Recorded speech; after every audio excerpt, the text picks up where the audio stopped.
जापानको कुरा गर्दा दिमागमा सफा, कुशल र अनुशासित देशको चित्र आउँछ। तर के वास्तविकता यही हो त? धेरैको बुझाइमा यो यस्तो राष्ट्र हो जहाँ मानिसहरू अनुशासित छन् र काम गर्न औधी मन पराउँछन्।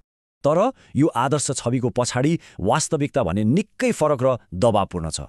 त्यहाँ धेरैका लागि काम गर्ने प्रेरणा जोश होइन, बरु पछि परिन्छ कि भन्ने डर हो।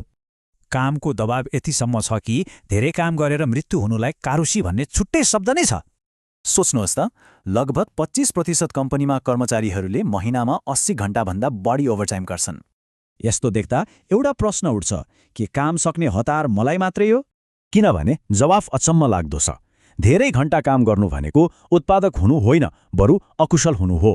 मतलब मान्छेहरू ढिलोसम्म बस्नुको कारण सिस्टमै स्लो हुनु हो।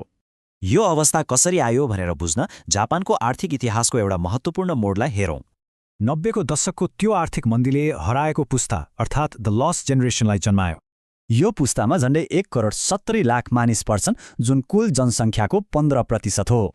त्यही आर्थिक घाउको असर जापानले आजसम्म भोगिरहेको छ, जसले गहिरो सामाजिक चुनौतीहरू ल्याएको छ। यो सामाजिक दबाव एउटा सांस्कृतिक अवधारणाले धान्छ। तातेमाए, देखाउने अनुहार र होन्ने वास्तविक भावना।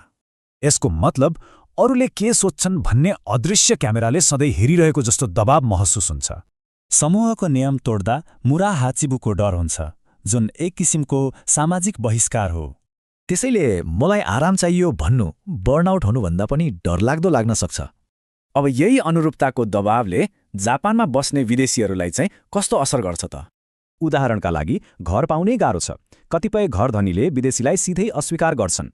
काममा पनि उस्तै छ। भाषाको कठिन परीक्षादेखि लिएर तलबमा समेत विभेद हुन सक्छ। कहिलेकाहीँ त प्रहरीले पनि बिना कारण रोकेर सोधपुछ गर्ने जस्ता जातीय प्रोफाइलिङको सामना गर्नुपर्छ। सरकारले सुधारको प्रयास नगरेको होइन, तर वर्षौंदेखिको संस्कृति बदल्न कहाँ सजिलो छ र? अब जापानसँग 2 विकल्प छन्, आप्रवासी भित्र्याउने वा रोबोट प्रयोग गर्ने, र जापान रोबोटतिरै ढल्किरहेको छ। भनेपछि जापान एउटा यस्तो प्रणाली हो जो आफ्नो परम्परा र भविष्यको चुनौती बीच फँसेको छ।